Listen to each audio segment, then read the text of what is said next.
Hello, welcome to Rainbow Talk with Tanya. This is Tanya. We're at topic number 37, and the title of this um, topic is How I Met My Husband. So, I'm going to share with you guys a little bit of the history on how I met my husband. Most of you guys know that we met through Christian Mingle. So, this is a little bit of the story.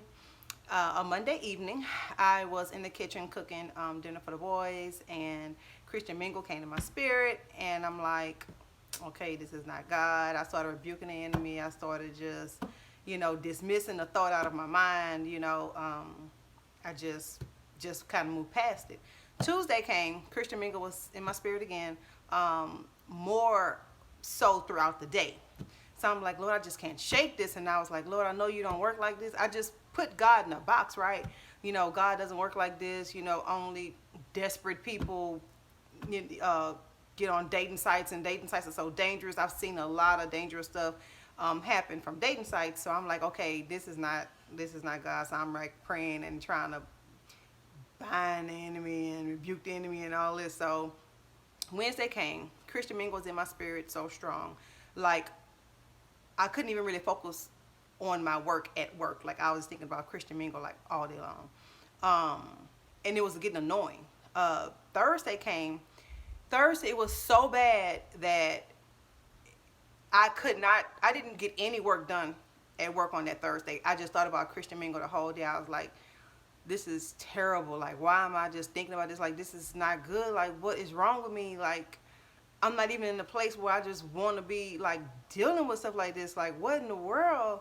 Like, dating sites are terrible. Like, why am I thinking about this? So I'm steady praying, trying to dismiss all this out of my spirit.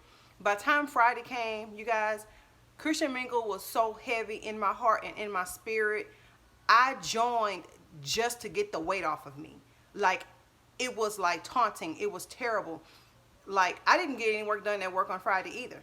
So I said, okay, today, I'm going to go ahead and join it. I'm just going to get on there, see what happens. I'm just, I'm signed up for 30 days. That's it. This 30-day trial, that's all I'm doing.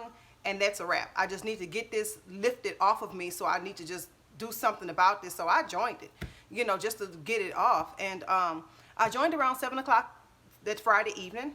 And by 8 o'clock, my husband inboxed me. And we've been communicating ever since. Um, later on, I did not, I didn't know until maybe like 6 months after we had been dating. We didn't realize that on that Monday, the day that Christian Mingle initially came to my spirit, that's the day that Jason joined.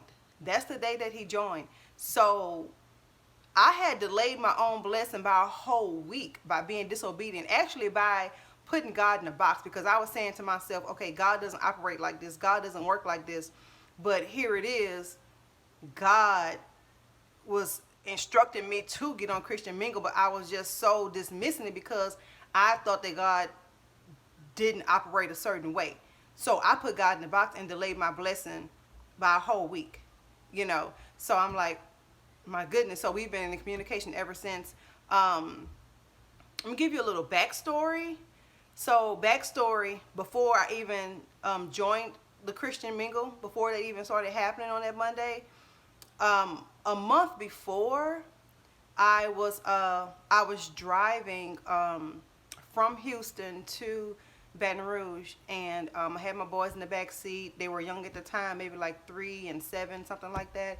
And they were like, this was like a Wednesday evening. They were like, just in the back seat, just fussing and fighting and just going at it. And I'm driving on I-10, and I have 18-wheelers just flying by me, and I'm nervous, and I'm like, Lord, I need some help. I need some help with these boys. Like, Lord, I just need some help, please, because I just can't deal with this by myself. These boys are just getting out of hand. So I decided, instead of going straight home from coming in from out of town from Houston, I was just going to drive straight to the church, straight to Bible study, because I just needed some kind of relief, some kind of way. So I drove to Bible study. After Bible study was over that evening, I talked with the first lady. I was like, I need some prayer. I need some help.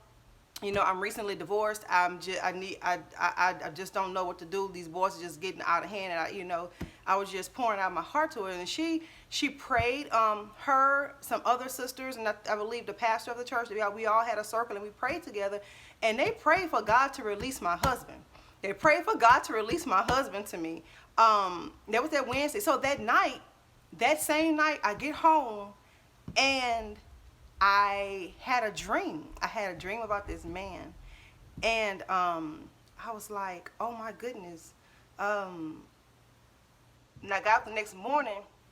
I called the sister, the first lady, and I was like, "Look, I don't know what y'all prayed last night, and I don't know what all was going on." I said, "But I had a dream about a man last night, and he was very handsome. I said I couldn't really tell if he was black or white though, because I couldn't really tell, but he was very, very handsome." I saw his physique, I saw his face, I saw everything. I was like, I don't know who this guy is. So that's the backstory, so when I saw Jason's picture on Christian Mingle, yeah, I knew he was like, in the picture I can tell he was light skinned, very, very fair skin. But when I met him in person for the first time, when he was walking toward me, I was like, oh my God. This is the man from my dreams. Like, this is the man that was in my dream. Like, this is him. This is the man in my dreams. I was like, oh my goodness. Like, his physique. And then when Jason started walking toward me, I was like, is he black or white? Like, I can't really tell. And then when I said that to myself, I was like, oh my goodness. In my dream, I couldn't tell if the guy was black or white, but I just knew he was light skinned or whatever. I mean, it was him to the T. Because I had prayed. I was like, Lord, okay, I know that I don't want to waste any more time, and I don't want to be with anybody you don't want me to be with. So Lord, how do I know who it is that you have for me? How do I know who my husband is? I don't want to just fall for anybody that say, oh my God said you my wife and this and that, because people do that, and just because you have like similar values, or both Christians and all that, sometimes people think because y'all have a lot in common, you're supposed to be with that person, but that's not always the case. So I'm like, Lord, look, I don't want to even be tripped up. So I heard when I was praying this, I heard in my spirit God say that there's going to be a divine connection. There's going to be a divine connection. So needless to say, all of that was so divine. The dream, me actually seeing him. So when people say, I married the man. So basically, like when people say, I met the husband of my dreams, I met the man of my dreams, or the woman of my dreams, like for me, that is so real, because I literally met the man that was literally in my dream. Like, God showed me his physique, his face. God showed me everything. So I would not, because I told God I didn't want to be confused. I didn't want to marry the wrong person. I didn't want to waste my time. I didn't want any of that. So he literally showed me. So I was like, oh my God, thank you so much, for just showing me and talking to me. But y'all had so many confirmations that it was like just way too many, that, that Jason was, was indeed my husband, indeed the man that God, had for me. For instance, one confirmation that still kind of blows our mind. So our very first conversation that we had over the phone, we began to go into like worship over the phone, right? So we was worshiping, and Jason was playing keys in the background or whatever. And the first song that he began to sing, we was like in worship mode, right? The first song he began to sing to the Lord was the song that I sing when I'm in the shower, like the song that I sing to God. So like when I'm showering, sometimes, it's just this one particular song that I would sing in the shower, but only God knows about that song. It's like, that's like my intimate time with God. Like, there's an intimacy that I have with the Lord. That's just that one song that nobody knows about. Nobody knows that I sing that song in the shower. Nobody knows about it. So the first song Jason begins to sing is that song. I threw the phone down on the bed. I look up at the ceiling. I'm like, Lord, really? Like, for real? You give him that song to sing? I'm like, I was almost kind of upset. I was like, Lord, that's our song. Like that's a song I sing to you. Like, that's our song. Like, you gave him our song. And so for me, I had like this wall built up, because I had just came through a divorce. I had like this big wall built up. I didn't really want anybody, to get in close to me or whatever. I had had to have like a little side relationship like after I had got divorced, and it was just going terrible.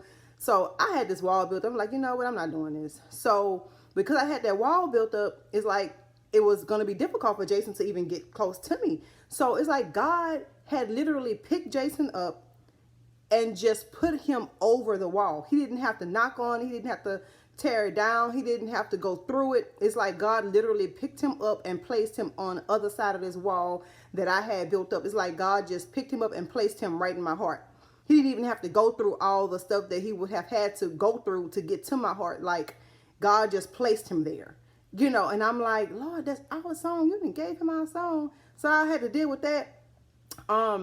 When I met Jason in person, I think it was like the next day after we met. So our second time seeing each other in person, we were sitting in a car, and we kissed. And when we kissed, Jason, we were outside. The sunroof was open, so when we kissed, he jumped and he said, "Ow!" Like something hit him or bit him or something, and he grabbed his side.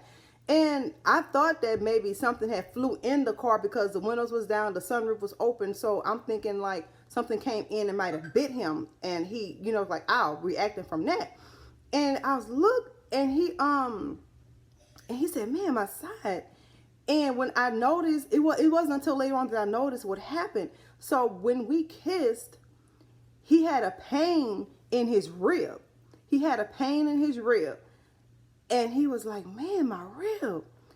And I'm like, "Okay, Lord, I see what you're doing. Like, wait a minute, you know." So I was like, "Oh my God," like, you know. So that was like another confirmation, like, you know, the pain, because you know the Bible says that the woman is born from the womb, like the woman comes from man, you know. So it's like, whoa, man, you know. So you know, with husbands and wives, is like spiritually we come from his rib. You know, and that's where the pain was when we kissed. And I was like, oh my goodness, you know. So we had that moment. We've had so many divine moments, you know, so many divine moments that I can't even name them all. I can't even count them all. It's just so many divine moments. But I just want to let you guys know that, you know, don't put God in the box. And you have to, like, I was always told that, you know, a woman's not supposed to go out looking for a man, you know, like, is like bad and is frowned upon. But actually, a woman is supposed to place herself where she can be found. You know what I'm saying? Because no, if you in a house all the time, you don't go nowhere, you don't do anything, you can't expect somebody to just knock on your door and be like, "Hey, here I am." You know, you have to place yourself where you can be found. You know what I'm saying? So I had placed myself. I was only on there for 1 hour. 1 hour before my husband inboxed me. I had to literally place myself where, you know, I could be found. But at the same time, I had to place myself where God wanted me to be placed. You see what I'm saying? I was in Baton Rouge, Louisiana, and he was in Houston. So we wouldn't have crossed paths. You know what I'm saying? So I had to place myself where God wanted me to place myself. Now, I'm not encouraging people to go out to, you know, get on dating sites and all this. But I'm just encouraging you to follow the voice of God, be obedient, listen to the voice of God, and see what he would have for you to do in certain situations and certain circumstances. And I know for sure that God is not a respecter of persons. And I know for sure that what he does for one, he'll do for the other. I asked God to let me know who my husband was. I asked him to show me. I told him I didn't want to be confused. I told him I did not want to waste any time. I didn't want any of that. So he literally showed me in a dream that night. I saw Jason in a dream, the light skin, the physique, the height, everything. I literally saw him, you know. So if he does it for me, he'll definitely do it for anyone else.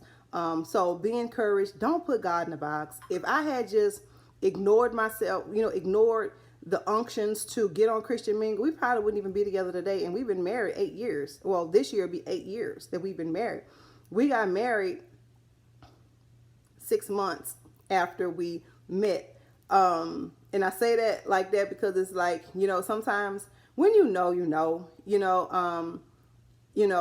a lot of, I think that maybe like some of my family, my close friends, you know, girlfriends are like, okay, things are moving pretty fast. You really know him, whatever, you know, but, and I was in the process of moving, you know, I was going to move to Houston. You know, actually God had told Well, God had told me, like when we were dating from a distance, you know, I was on my lunch break at work, and I was walking down the hallway, and I heard in my spirit, you're gonna be moving to Houston. And I was like, oh my goodness. I said, Lord, I don't want to be the one to tell him that, because I don't want him feel like I'm trying to rush things and move too fast or none of that. I don't want to be the one to say any of this. I said to the Lord, can you tell him that? I don't want that to come from me. Can you tell him that I'm gonna be moving to Houston? Y'all, 10 minutes later, Jason called me. I was still on my lunch break. Jason called me 10 minutes later. He was like, look, you're going to have to move out here to Houston, because I can't be worrying about you out there. I can't be, he said, I need you to be close to me. I need you to be where I am, at least in the same city where I am. He said, you're way 5 hours away. I can't get to you if something happened. If I need to know you're all right. I need to know you're okay. You're going to have to move to Houston. And I set the phone down. I looked up again to the sky. I was like, Lord, that was quick. Like, that was real quick. Like, that wasn't even 10 minutes, like about 10 minutes. And I said, well, thank you, Lord. So, it was so many, God orchestrated everything. He orchestrated everything. It was such a beautiful experience. We didn't have a traditional wedding. We got married on a Monday evening. We got married on a Jewish holiday, the 8th day, which represents a new beginning. It fell on a Monday, so we got married on a Monday evening in a church. So, that's just what it is. We're not really traditional people. We're more symbolic, and, the meanings and names and things like that. Even with our children, we look up meanings of names and, things like that before we name our kids. So, we're not traditional. We're not traditional people, but it's been, a journey. It's been a blessing. But yeah, so for those of you who may, think that God, will only work or join people in certain ways. God is a God of all. You know what I'm saying? So, kudos to Christian Mingle. I don't think I've ever shared this testimony with Christian Mingle. I don't think I have. But hey, if it wasn't for Christian Mingle, my husband and I would not even be together. I'm grateful that I joined, and it was only an hour. It was only an hour. So I'm pretty sure that he's gonna want to share some of his experience with how we met, from his perspective. So you can probably expect a video with my husband sharing a little bit about how we met, from his perspective, because he was asking God to, who his wife was and things like that, and how he got his confirmation. So it's all such a beautiful story. It's so beautiful. But that's part 2 on topic 37 on how I met my husband. So be encouraged, people.